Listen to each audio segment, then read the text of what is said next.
oat milk, man. Iced coffee.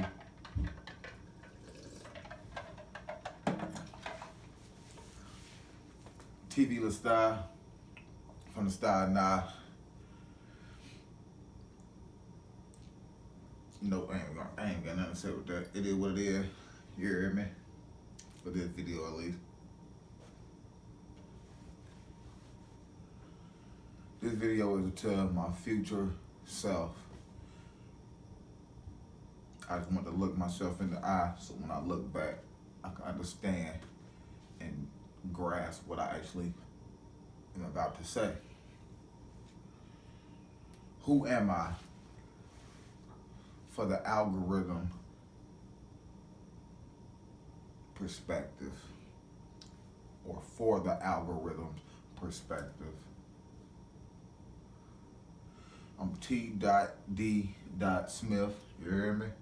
I'm from East Urbana. I don't know if y'all can see. It's some of my old hood attire from back when my little homie got killed back in the day. R.I.P. Zach. Z True G. I'm just an average nigga from any part of the world that went through the shit that they had to go through because they felt like they had to go through shit. And being in certain situations led me down the road to eventually come to a point one night where we was out having a party, and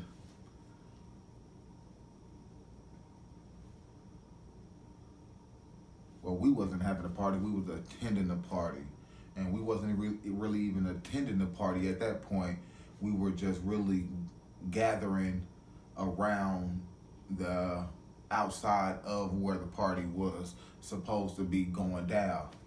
At this time, I was around 14 years old, and at that time, it was either, in my head, I had to continue to prove myself to be something that I seen around, which is more tough and more durable, or more cutthroat, or more ruthless, whichever way y'all want to call it.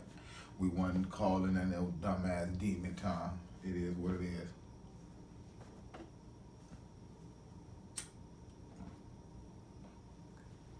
Say that to say this, that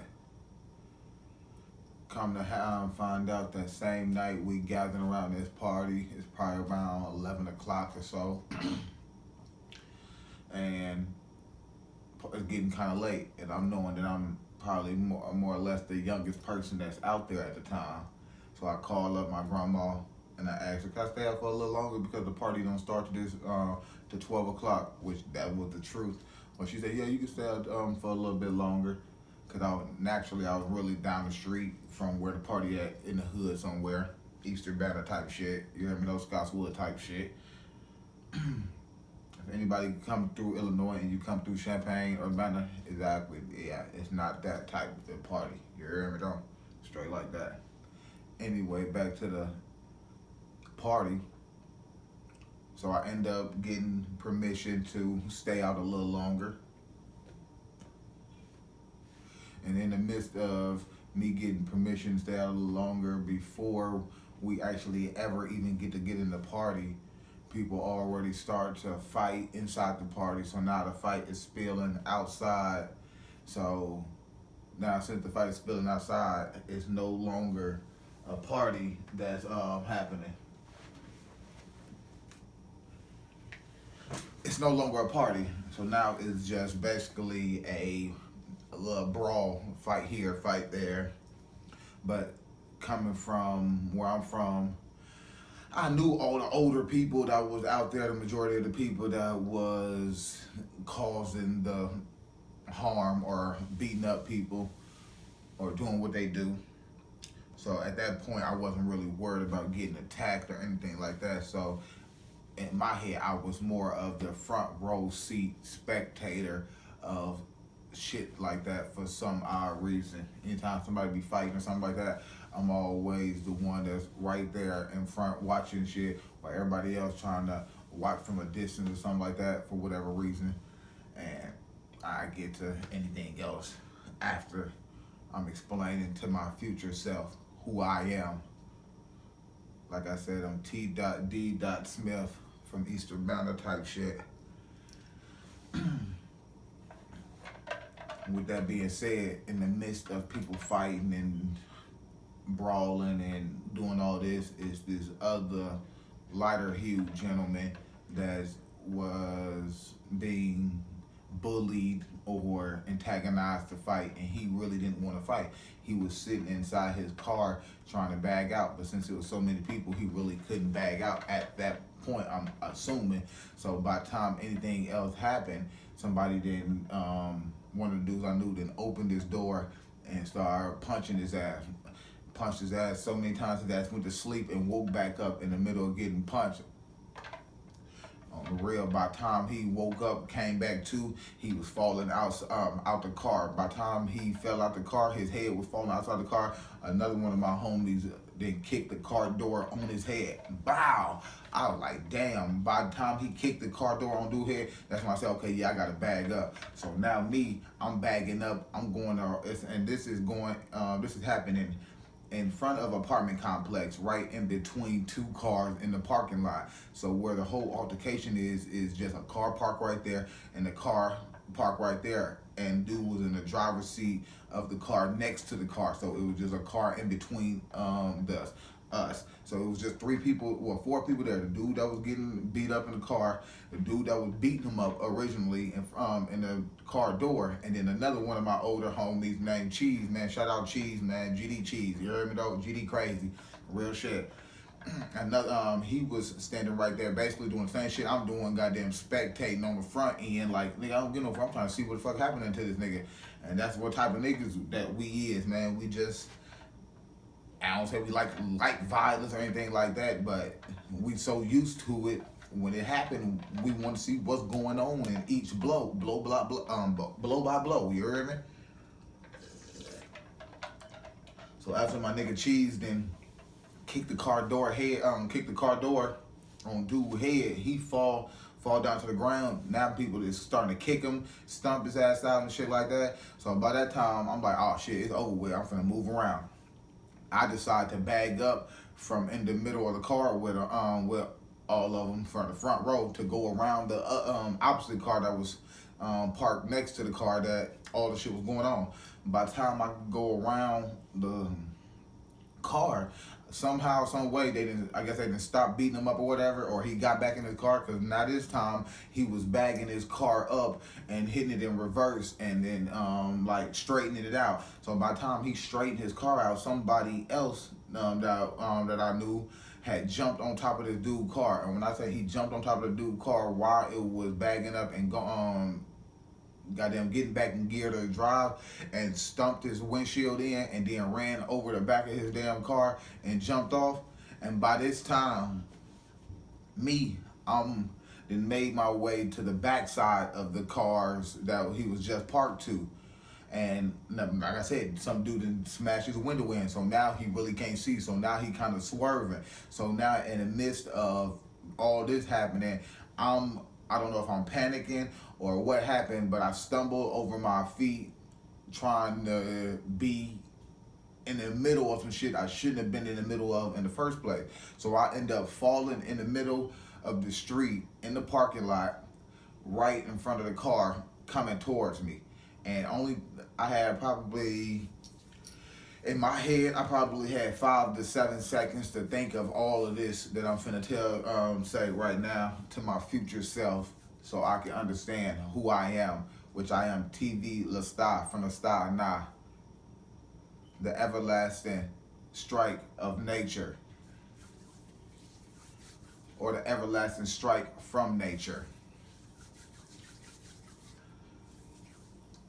As I hit the ground and I'm laying on the ground on my back, basically looking up towards the stars or looking up towards the sky, I turned to my I turned to my right. I see the car coming, and I think to myself, I like, oh shit. I ain't think like, oh shit, I'm dead. I just think like, oh shit, fuck. By the time I thought, I said, what should I do? Should I try to get up? I said, no, by the time I try to get up, it's gonna be too late. I'm gonna get hit. So I said, damn, what I gotta do? What should I try to do to hurry up and get out the way? So my first thing after thinking or contemplating or putting into perspective my life flashing right in front of me, I tried to basically back roll. So as I'm in the midst of back rolling and almost completing the roll, boom, I get hit by the car. So now I'm tumbling under the car, and I'm conscious through the whole thing, and I wasn't really crying or anything like that. I was just like, from the rubber or the hot underlaying of the car. And let I remind you, this had to be in 14. I don't know. It was before about 2008, 2009, around that time. I think 2008, 2009, around that time. So all I was thinking, fuck, let this shit hurry up, let this shit be over. And by the time I thought that 2 or 3 times, it was over, and I was laying on the ground. My right leg was just like in a position where it was just like kind of like sitting up, where I couldn't really move it, but that mug was just hanging to the side where it wasn't like nothing, no bones was then pierced my skin or anything like that. Thanks to the Most High, thanks to nature, thanks to the universe's energy and my ancestors giving me the willpower to not put my life in the hands of something outside of myself. Because if I would have expected some angel to do anything or anything like that, no, it wasn't none of that. I didn't have no God-like powers or anything like that. It was just my complete logic of, if I tried to get up and get out of the way, I was going to get hit and probably cause more bodily harm and possibly kill myself. Or if I was just to lay there and like, fuck, I'm already dead, I was most certainly going to die. But since I chose to take the risk of not knowing what was going to be the outcome, I was able to survive that. And back to my leg just hanging. So I got my femur bone and my thigh was completely snapped in half. I had a couple fractured ribs, fractured pelvic area, and I was back laying on my ground, laying on my back after the car didn't finish running me over. And once the car had gone, let I remind you, we was in one spot in the parking lot, and by the time the car had ran me over, I was at least, I would say, 10 to 20 feet away from where the original incident happened. You say, damn, how you know that? Because now I had to look to my left, and I see everybody down there, and I was hearing this in small chatter, like, damn, who is that on the ground? It's me, it's BD.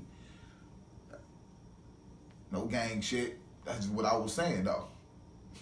And the only thing I could do was throw up a 3. I barely could do that because my motherfucking wrist was goddamn completely broke, and I must have had to do it with my left hand. Just like, hey, it's BD. Everybody started coming running down there. My wrist hanging completely damn near down to my hand is hanging completely almost down to my wrist, just dangling. I couldn't even move. I couldn't even move it from this position. But the whole time I'm right there, I'm conscious, I'm talking to people. My breath is kind of short, so I really can't breathe too heavy. And it's a older woman that must have came out of her house that was sitting there with me, and all my homeboys was right there. Some of the older people, dudes was right there, and then a few of them was so mad that the goddamn this shit happened. This dude didn't even get to make it out of the parking lot by the time all this shit happened. So I'm dragging this shit on in the real world now, telling the story as if it was some slow encounter or a fast encounter, like boom, boom, boom. No, I mean, it was boom, boom, like it was slow. No, by the time I got hit and I did all this shit and realized all this shit, dude didn't even make it out of the apartment complex. Know how I know that? Because these my homies and them jumped in a van and started chasing dude He drove himself to the police station. Dude drove himself to the police station. They chased his ass damn near all the way there. And in the midst of that happening, I'm still laying on the ground. Of course, one of my other older homies, Steven, shout out to Steven, man. He went to the Air Force, you hear me though? And life happens and we have to continue to go forward. But the people that we knew were the people that we were supposed to build with in the beginning. But anyway, he was right. He's like, what's your grandma number? And I was barely able to tell him my grandma number because obviously my phone, I ain't even get to that point. I'm going to jump back. And right after I got off the phone with my grandma, the fight started to happen. But right before the fight happening, like I said, the party was supposed to start at 12 o'clock. Remember, it was supposed to start at 12 o'clock. So tell me why at 12 o'clock my phone get cut off, so I ain't have no phone service to be able to call nobody no more after that time. Just so happened at 12 o'clock, my phone get cut off where I can't make no outgoing calls or nothing like that, so I couldn't even call my grandma in the midst of anything like, oh, can you come pick me up or something like that, or just if they was able to use my phone or anything. No, my phone had got cut off. So fast forward back, I was just barely able to give him my grandma number. My grandma got down there. Like I said, we was only right down the street, probably about five minutes at the max, 5 minutes from where I stayed at. And I was staying with my grandma at the time.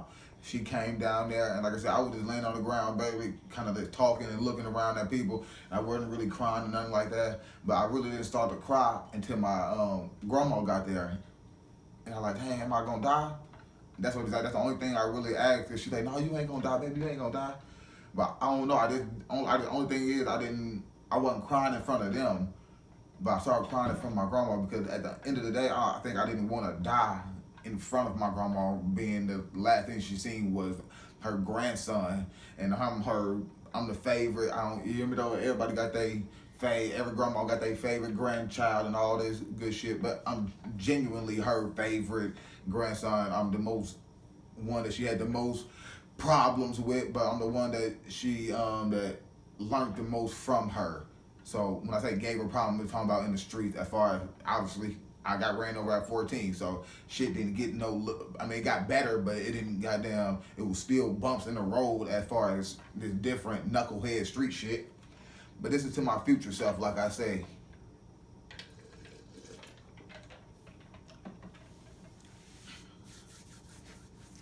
So I didn't want to die in front of my grandmother. 1 second.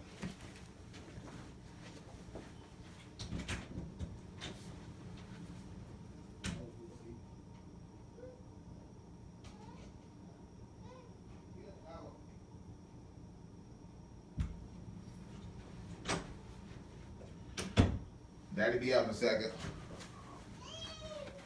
That's what I said. So I didn't want to die in front of my grandmother more than rather die in front of my compadres or my homies. And I think that's what underlining subtle note in the violence that's going on.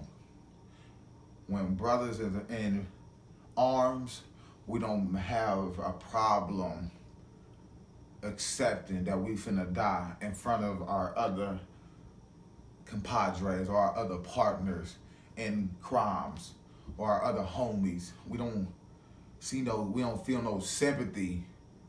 They probably feel more sympathy than we feel at those particular times, but that's another thing.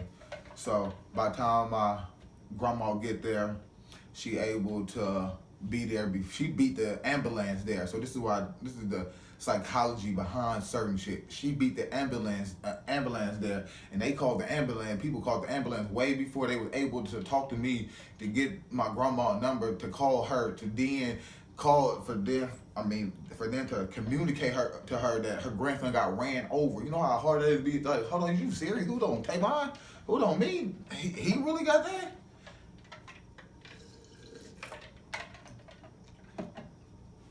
So by the time she got there, probably about a couple minutes later, probably about 5 minutes later, I say, ambulance get there.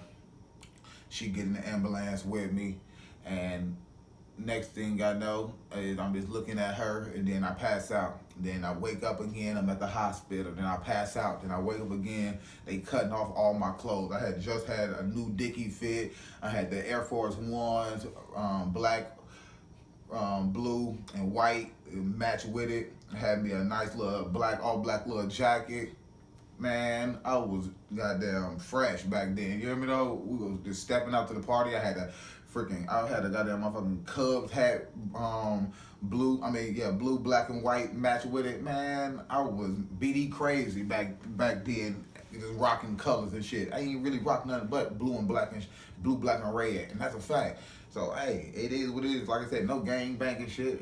All that shit for the birds. You hear me though? But this is a message to my future self. So I don't really give a fuck about nobody else seeing this at this motherfucking point. You feel me though? This is to me in the future, TV La Star from the Star Now. And I will not repeat what that mean again. So by the time they was cutting off my clothes, finna put me into surgery on this cold ass operating table. I understand now. Maybe a lot of people say they felt cold at a certain point in time. Maybe they was in the hospital room, and you ass is going to be cold. So if you're gonna die in the hospital, you're gonna die cold. You're not gonna die cozy in the hospital. Fuck no. You're gonna die on a cold slab, and that's a sad fucking truth. That's why, regardless, I've been telling my people this for the longest. I don't even want a funeral. I don't want motherfuckers to bury me. I don't want nothing. If I die somewhere, to leave my body right where the fuck is at to rot and give it back to the earth. Simple as that. I don't want nobody cutting me open, taking this, looking at this, doing this, finger fucking me. Fuck all that shit. Back to them cutting off my clothes and was prepping me for surgery. And obviously they put me under anesthesia. So by the time I go under and I come back to, now I'm in a lifetime reality. They say, damn, what you mean? So then what you mean? That's when my damn leg all the way up like this in a motherfucking sling. My leg all the way up like this. I got my arm in a cast. I got screws hanging out my wrist, literally. I got screws in my knee right here holding it up. I got goddamn shit. I got scrapes and bruises all over my face, all over my ribs and shit. And then next thing, smoking. Here come all the relatives. This is when the shit gets emotional now. You know, this is when it's starting to take a toll on you. When after you survive a situation, then you can see the people that genuinely care for you. You know, it doesn't have to be a lot of people. It could just be a handful of people, or people that you didn't expect to come through and show love for you, which at that time with a lot of the teachers that was at the school that I was going to, which was an alternative school, so it was a smaller setting for badass kids that like to act out and cuss teachers out and crazy shit like that.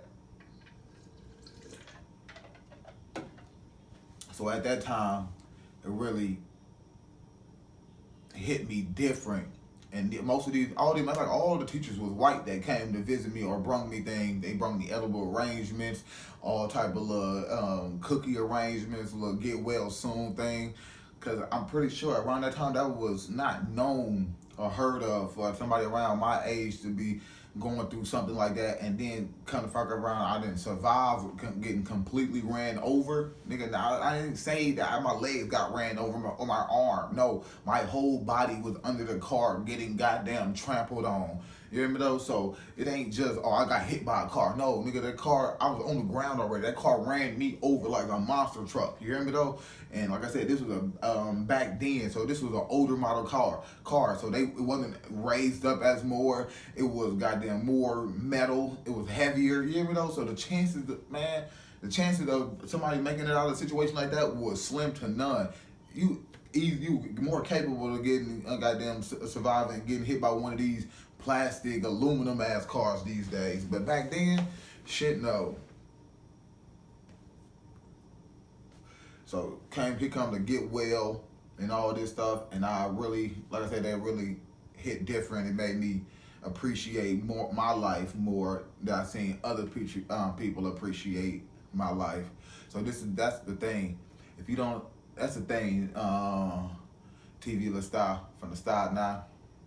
If you don't appreciate your life and value your life the same way that other people around you value your life, you will never be able to appreciate the ones that actually appreciate you, because you have to see that if somebody puts you or holds you at a more valuable position, and you have to start to look at yourself as not just a everyday person or a regular person, but you have to start looking at yourself as the person that has to make a difference within my own tribe, which is we the tribe of energy.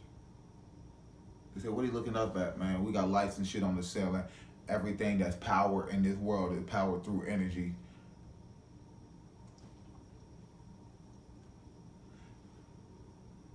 Who am I?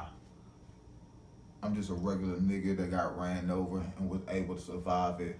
I'm just a regular nigga that had to pull guns on people and had the opportunity to think before I pulled the trigger.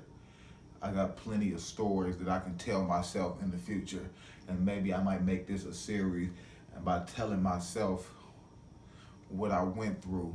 So by the time I get to the year 2028, and I'm clearly in my 30s, I'll be able to look back and say, this is who I am, and this is where I wanted to be then, and that this is where I'm gonna be now. Say, hold on, this is where you're gonna be now. Yes.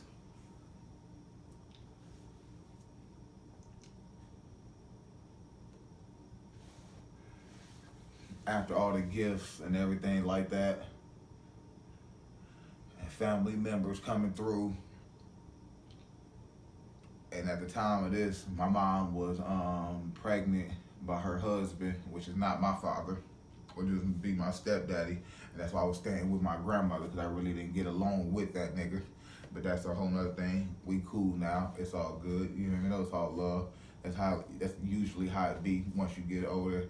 You just go ahead and settle your differences and understand that I'm a man and you an old man now. So it's a big difference. It's a very big difference. But she was pregnant with my sister Renaja, and she just turned 18 just this past February. So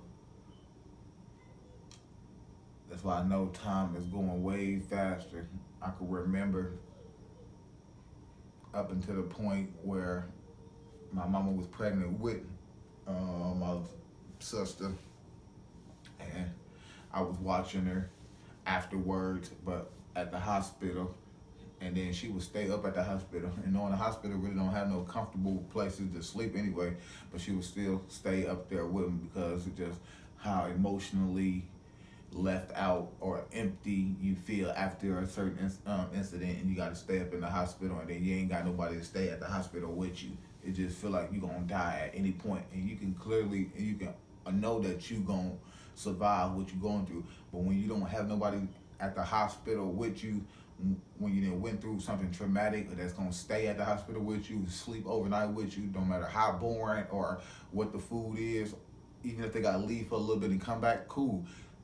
It's a big difference. Shout out to all the people that did support me and come up there and see me when I was in the hospital.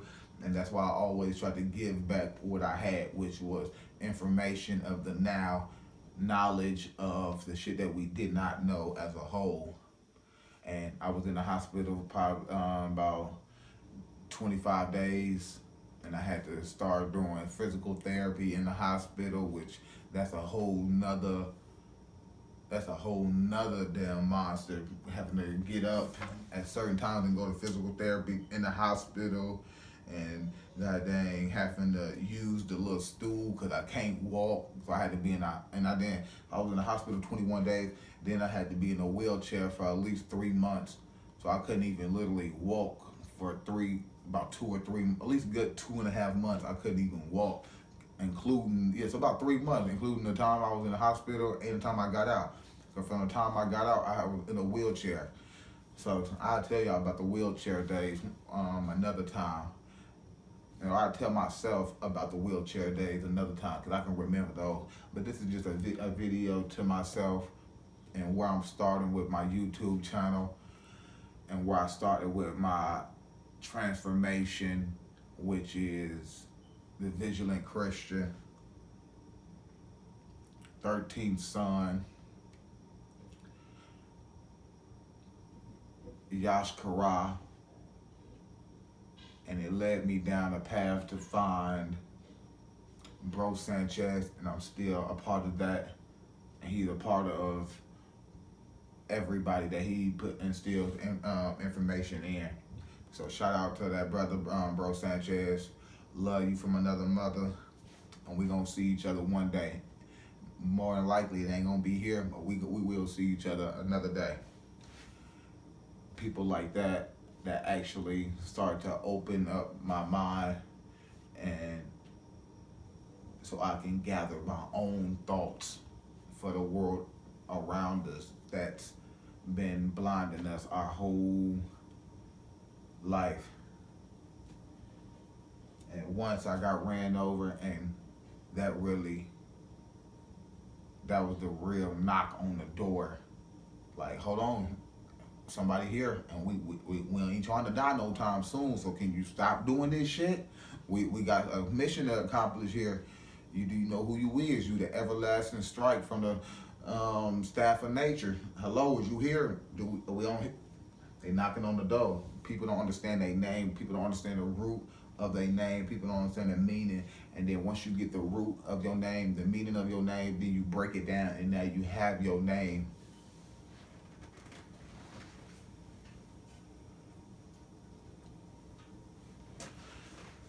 Shout out to my woman, my wife, my other half, the yin to my yang, Sativa.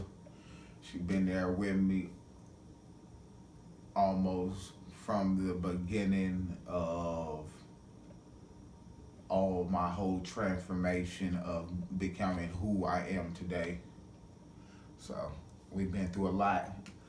Obviously coming from the inner urban community, and going through our trials and tribulations, domestic violence, not saying domestic violence like that, but arguing and just fighting and different stuff like that, and different situations that I knew better, and I would always want to do better, but only time can make you do better. Not knowing something, time will make you better at something. Because even if I know how to do something, I need the experience, and I need the time to be able to hone in on the things that I know how to do. So this is why a lot of our time is being consumed. And this is why I'm speaking to myself in the future, letting myself know that I'm no longer letting time consume me, and I'm going to consume time as far as a sustainable diet, so I will be able to